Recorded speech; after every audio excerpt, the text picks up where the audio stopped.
I always thought the worst thing a person could hear was, "I'm cheating on you." Turns out it's not. The worst is finding out they did, years ago, and have been lying to your face ever since. My name is Daniel Foster. I'm 50 now. Melissa and I have been married for over 2 decades. We live in Charlotte, North Carolina. Nice house, stable jobs, 2 kids, 1 dog. To most people, we're a picture of success and stability. But for the past year, I've been living in a kind of hell I didn't even know existed. It started with a phone call from an old co-worker. He was cleaning out his garage and stumbled on a stack of CDs, backups from the old office servers. He said, "You might want these," he added with a weird tone. I didn't think much of it at the time. Just old work files, I figured. Later that night, I loaded them into my laptop out of curiosity. Most of it was junk, financial reports, outdated memos, years-old PowerPoints. But buried in one of the folders were some archived emails. Internal office correspondence from 12 years ago. My heart stopped when I saw Melissa's name in the CC field of a string of messages. I opened them. What followed was hours of digging, reading, rereading. The flirtation was subtle at first, but unmistakable. Then it grew, inside jokes, hidden references. One email, short and careless, simply read, "Last night was amazing. I can't believe we risked that in the parking lot." It was from Bradley Mason, a guy she used to work with, married then, still married now. The date on the email? 8 months after our youngest was born. I didn't sleep that night, or the next, or the one after that. I didn't confront her right away. Maybe part of me was hoping it wasn't what it looked like. Maybe I was in shock. But another part, some obsessive, panicked part, needed to know more. I went back through old emails, texts, social media messages. Melissa never deleted much, just archived. I found more. There had been 2 affairs. One with Bradley, a full-on emotional and physical relationship that lasted several months. The other was a drunken one-night stand with some guy named Ethan Caldwell at an office Christmas party, a few weeks after a huge argument we'd had. 12 years. She had looked me in the eye for 12 years and let me believe our marriage was untouched. I finally asked her about it a few weeks later. I didn't accuse her. I simply said, "Melissa, is there anything you need to tell me about you and Brad back then?" She froze. Then came the tears. Then denial. Then a shaky confession. To an emotional connection, but nothing physical. When I showed her the emails, she admitted more, but only in pieces. She never came clean fully. Every time I confronted her with proof, she'd revise the story. It was like peeling layers of rot. She said it was because I had been distant, because she felt lonely, because she wanted to feel wanted again, all the usual cliches. The worst part? She begged me to let the past stay in the past. As if it wasn't poisoning my present, I wanted to scream. Instead, I just went numb. How do you process the idea that your entire reality was fake? That your wife, the woman you trusted with your life, had been looking you in the eyes, sleeping beside you, raising children with you, while knowing she had violated the core of your bond? That betrayal doesn't hit you like a truck. It seeps in slowly. It rewrites memories. It makes you question every moment, every kiss, every "I love you." I didn't file for divorce. Not yet. We have kids, a home, and some twisted part of me still loves her. Or at least the version of her I thought I knew. But I don't know who I am anymore. And that's where it all began. Melissa tried everything to smooth things over. She suggested counseling. She bought books on rebuilding trust, left them on the nightstand like some kind of silent apology. She started cooking dinner every night, hugging me more often, asking how my day was, as if she could patch a bullet wound with Band-Aids. But I wasn't ready for healing. I wasn't ready for anything. Every time she touched me, my body stiffened. Every time she said, "I love you," it echoed in my head like a bad joke. I didn't yell. I didn't lash out. I just stopped, reacting. I was there, but not really. Walking ghost? Some nights I'd stay up late, sitting in the living room in the dark, staring at the old photo albums. The beach trip in 2013. Our anniversary dinner in Charleston. Her smile. Was it real? Was she thinking of Brad while holding my hand? Did she look at Ethan the way she used to look at me? I began to distrust every memory. It felt like everything after those affairs had been built on a lie. A reconstruction of the house after it had already burned down, without telling the man living in it. She said she ended it with Brad on her own. That she regretted it deeply and never contacted him again. But I found an email from a year later, brief but friendly. She had forwarded him an article about some tech startup he was interested in. Nothing romantic. But still. She hadn't really cut ties, not then, and the one-night stand, she tried to minimize it, said she was drunk, said it was meaningless. But I found an old message to her best friend, where she described it in detail. "I just needed to feel alive," she wrote. Alive. Meanwhile, I had been holding our colicky baby that night, rocking her to sleep, thinking Melissa was just blowing off steam at the party. I started seeing a therapist, not for us, for me. Her name is Dr. Hall.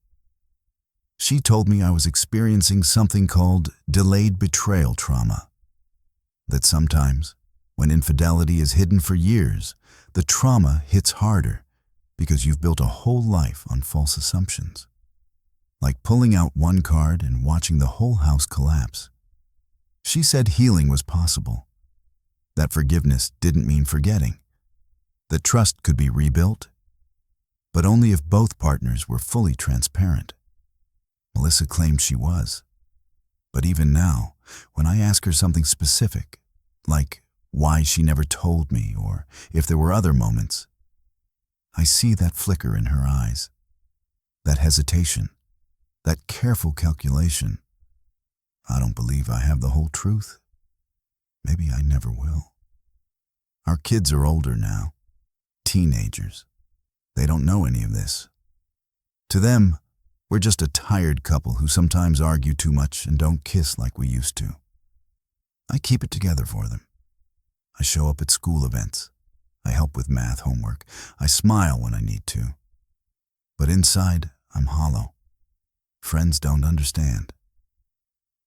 It was over a decade ago, one of them said. You've had 12 good years since then, right? But they weren't good. They were built on ignorance. And that ignorance wasn't bliss. It was theft.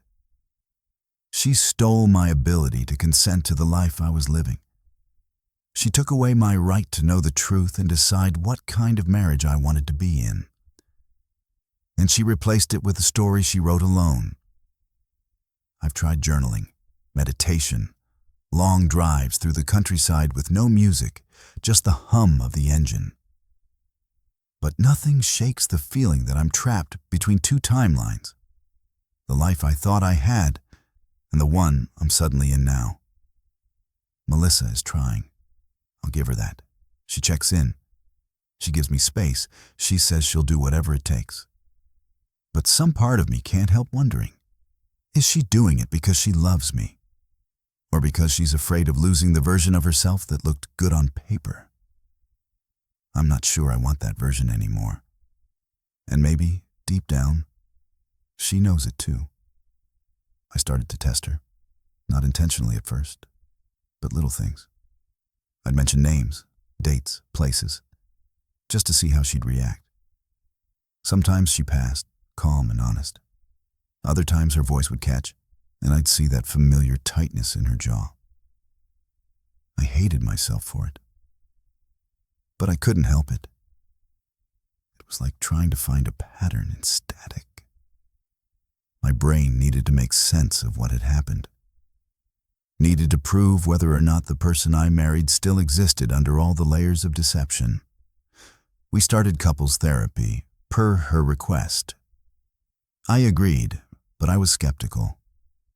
How do you sit across from someone who's buried parts of themselves for 12 years and call that marriage counseling? What are we even fixing? The therapist, Dr. Renee, was sharp, warm, disarming. She had us revisit the early years of our relationship, the courtship, the engagement, our first apartment. For Melissa, it was a walk through memory lane. For me, it was like watching a home video where you realize the camera was never pointed at you. I smiled through most of it. But inside, I was breaking. At one session, Dr. Renee asked Melissa, "What kept you from telling Daniel the truth earlier?" Melissa stared at the carpet. "I didn't want to lose him," she said softly. And I thought I could bury it.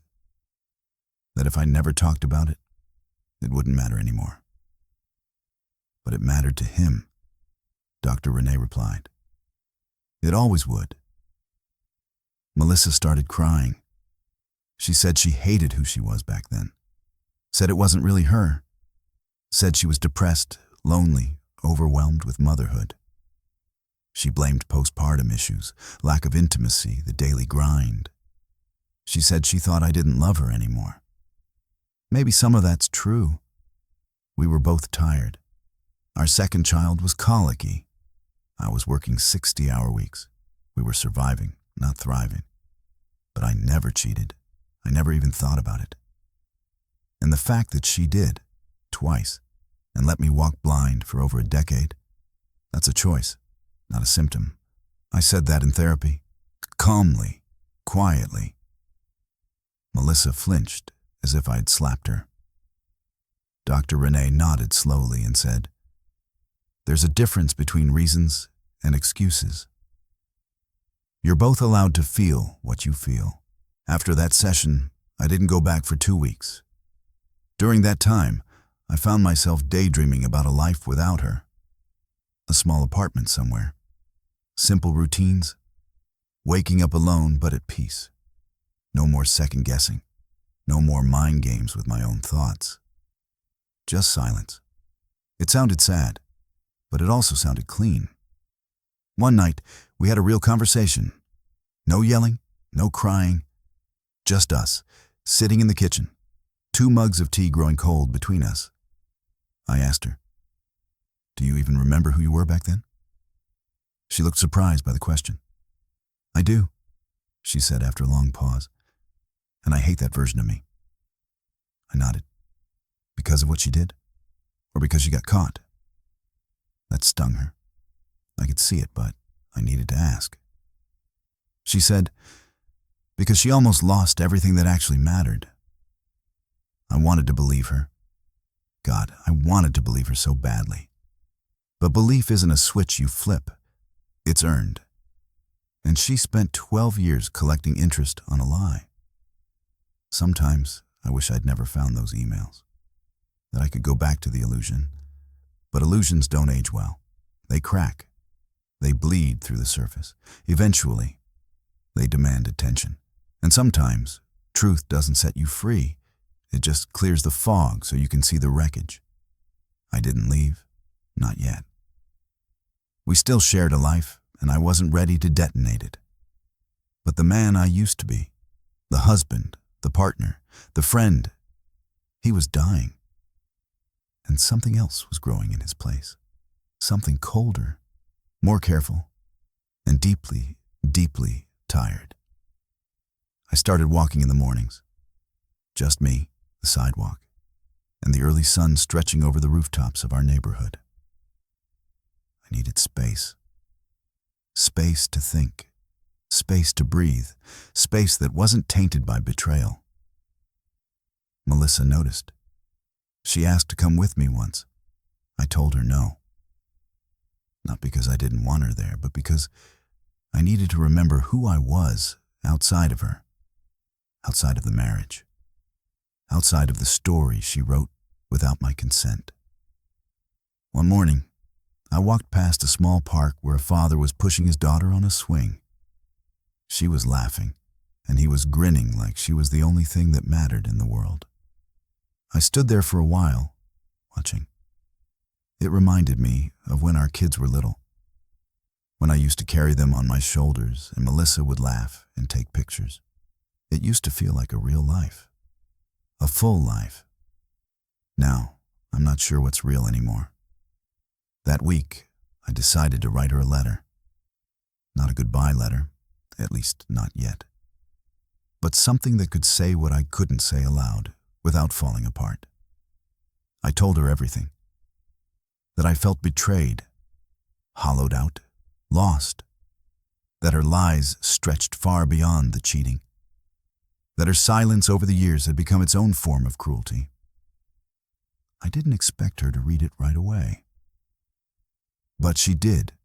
She stayed up all night with it. In the morning, she looked exhausted, eyes swollen, hands trembling. She said, "You don't have to forgive me. I just want you to know I'd undo it all if I could." I didn't answer, because I didn't believe that. You can wish away a sin, but you can't undo it. Our therapist once said healing begins with brutal honesty. So I started being honest. Painfully so. When she kissed me, I told her it made my skin crawl. When she reached for my hand, I let it drop limp. When she asked if I still loved her, I said, "I don't know." It devastated her. But I wasn't trying to hurt her, I was just done pretending.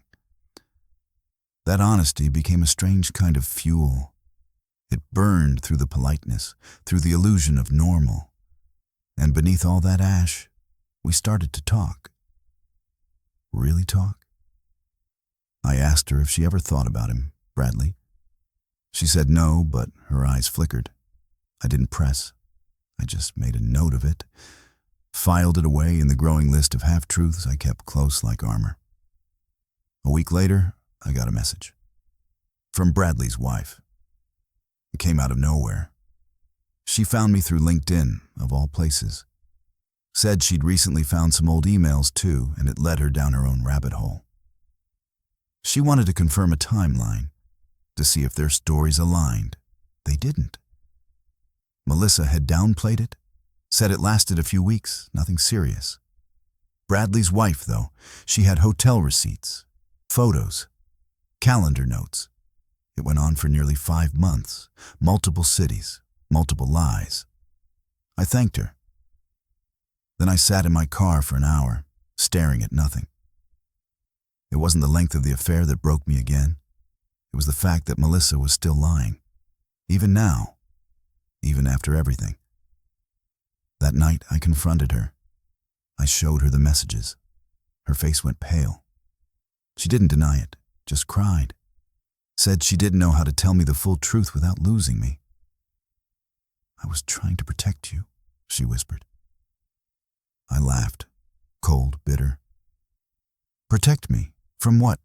My own life? She tried to explain. That she thought giving me a watered-down version would make it easier to heal. That she was ashamed. That she kept thinking if she gave me just enough, I'd stop asking questions. I told her she didn't understand the damage. That every new piece of the puzzle didn't make the picture clearer. It just revealed how big the lie really was. I didn't sleep in our bed that night. I took the guest room. She didn't stop me. I stared at the ceiling for hours, wondering how many more truths were still buried, and whether I had the strength to keep digging. I stopped asking Melissa for the truth, not because I had it, but because I finally accepted that she wouldn't give it to me. Not fully, not willingly. The damage wasn't just in what she did. It was in what she kept doing. Every day she chose silence over truth, comfort over pain, control over respect. That realization changed something in me. I began spending more time away from home. I volunteered for extra shifts, went out of town for conferences I normally would have skipped. I didn't lie. I told her where I was going. But I didn't call.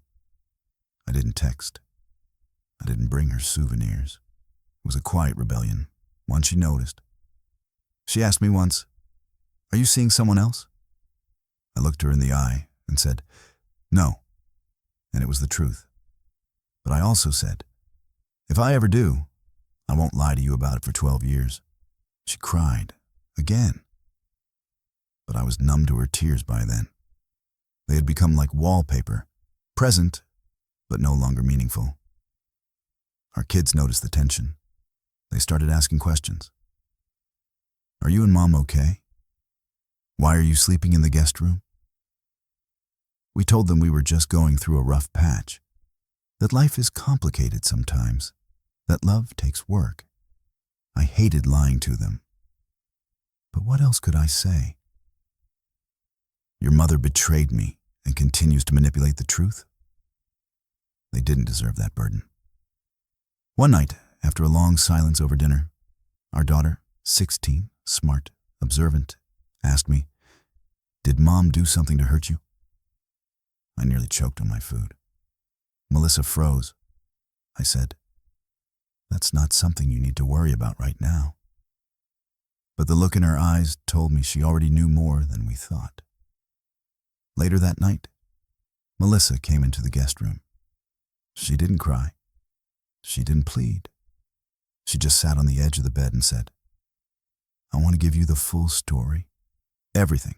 No more pieces. No more edits." I said nothing. She talked for 2 hours. She told me about how the affair with Brad really started. That it wasn't just loneliness. It was also ego. That she liked how he looked at her. That she missed feeling interesting. That it made her feel powerful, desirable, alive. She told me the one-night stand with Ethan wasn't fully drunken and accidental. That she had flirted all night, that she knew where it was heading and let it happen anyway. She told me she lied for 12 years, not just out of fear, but out of cowardice. And when she was done, she said, "I understand if this is the end." I looked at her. This woman I once adored. This woman who had built a life with me, raised children with me, aged beside me. She looked smaller now, not physically but emotionally, like someone who had finally run out of room to hide. I didn't respond. I couldn't. I needed time. Again. So I went away for a weekend. I didn't say where. Just packed a bag, left a note, and drove. Ended up in Asheville. Rented a cabin. Spent 2 days with no internet, no distractions, just trees and wind and the sound of my own heartbeat. I tried to imagine life without her. The freedom, the silence, the peace.